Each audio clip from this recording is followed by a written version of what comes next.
isa sa kanilang pinagkakakitaan sa paniningin ng buwis, yung tinatawag na bidding. Halimbawa, tayo pong tatlo, magkakaroon ng bidding yan na isasabit sa Roman government. No?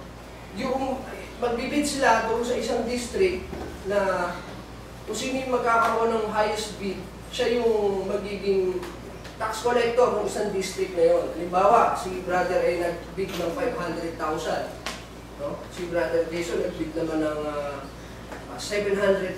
Ako naman ay nag-bid ng 1 million. So ako yung maa-appoint ng Roman government na maging tax farmer dun sa district na pinaglalabanan namin. Ako yung magiging appointing individual or group na maaatasan mag-saturate o mag-collect ng mga tax ng panahon na yun. So, ang tendency, yung 1 million na yun, ibabayad na sa tax sa Roman government. At ang mangyayari, doon na mangyayari yung gagawin nilang tax farming. No? Ang tendency po nun, para mabawi ko yung 1 million na aking ibinayad sa Roman government, sisingil ako ng mas mahal. Isa-saturate ko, I will collect the taxes efficiently. No? Kahit sobrahan ko pa, para lang mabawi ko yung 1 million. Kaya nga ang bansag sa mga tax collector ng panahon ng Panginoong Jesus, masyadong marumi yung kanilang imahe ng mga tax collector ng panahon na yan. Makasalanan nga ang bansag nila sa mga tax collector. No? Basahin po natin. Sabi dito sa Luke chapter 15, para po makita natin yung sitwasyon po nila. Kung bakit issue sa kanila, yung pagbabayad ng buwis. Sa Luke chapter 15, verse 1 to 2, ang sabi po, nagsisilapit nga sa kanya ang lahat ng mga maniningil ng buwis at makasalanan upang makinig sa kanya. At ang mga pariseo at gayon ding mga eskriba ay nangagbubulong-bulungan na nangagsasabi, tinatanggap ng taong ito ang mga makasalanan at sumasalo sa kanila. Ang sabi ng mga eskriba at pariseo sa ating Panginoong Jesus, tinatanggap niya ang mga taong ito at nakikisalo siya sa kanila.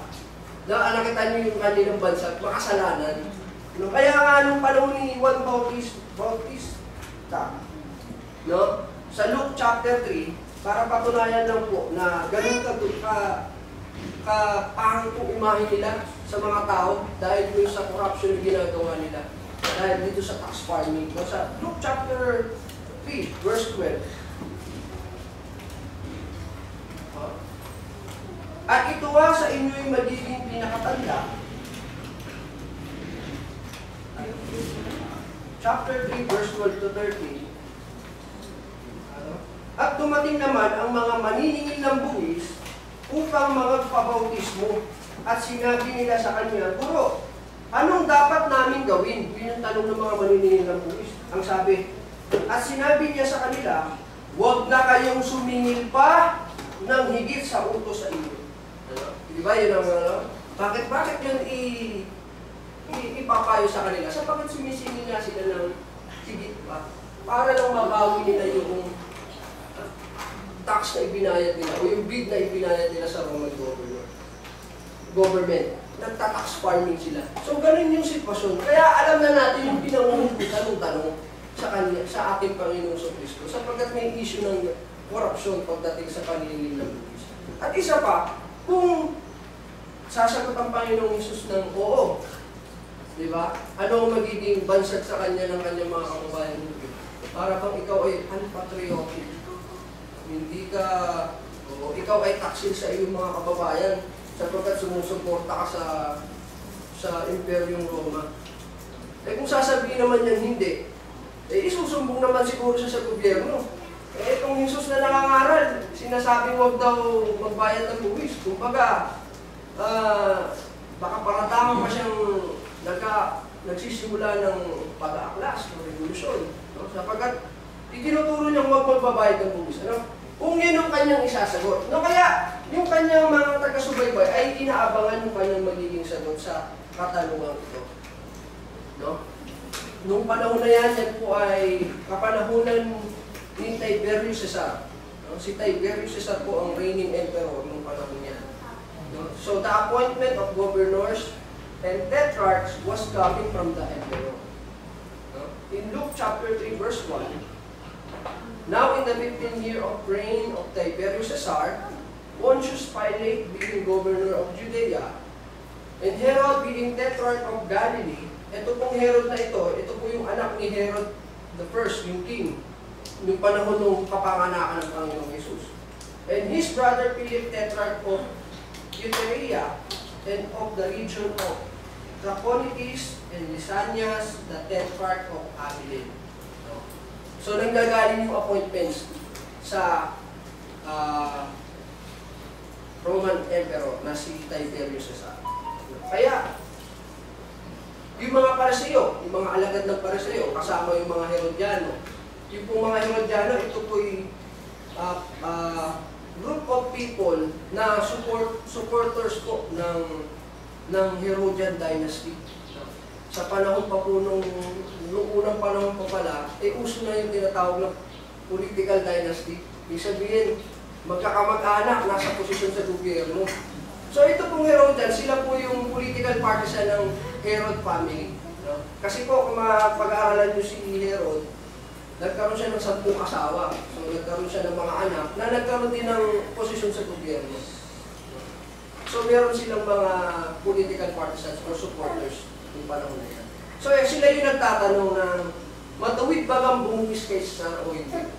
So ano ba ang kasagutan ngayon ng Panginoong Jesus? Alamin po natin. In verse 18 to verse 20, but Jesus perceived their wickedness and said, why tempt ye me, ye hypocrites? Show me the tribute money. And they brought unto him a penny. And he said unto them, whose is this image and superscription? Ba?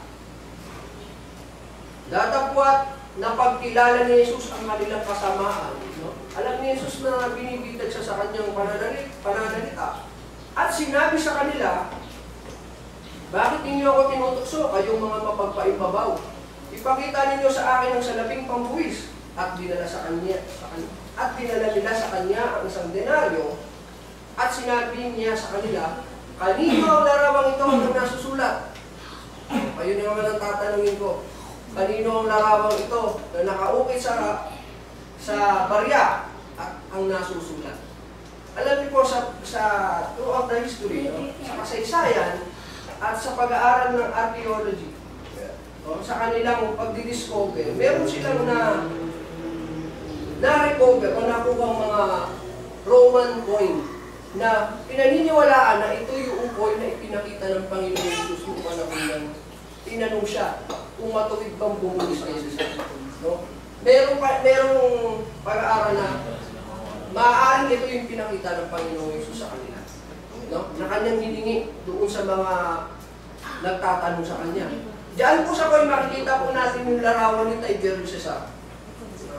At ang nakasulat po sa left side, no, tinet ko na po yung mga letters, no, yung ABGF Augustus.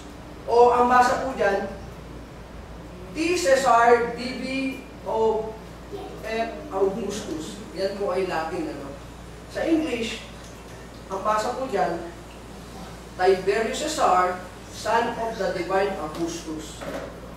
Doon pa lang sa coin, pinapahayag niya na yung kanyang kapangyarihan na siya'y anak ng Diyos na si Augustus. Di ba? Bagamat siya'y ampon. Siya'y ampon ni Augustus Caesar. No? Pero dito, pinapakita niya sa mga tao na ako'y hari at ang aking paghahari. Ano? Ako'y anak ng Diyos. Kasi kung panahon nila, tinuturing nilang Diyos ang kanilang mga sarili.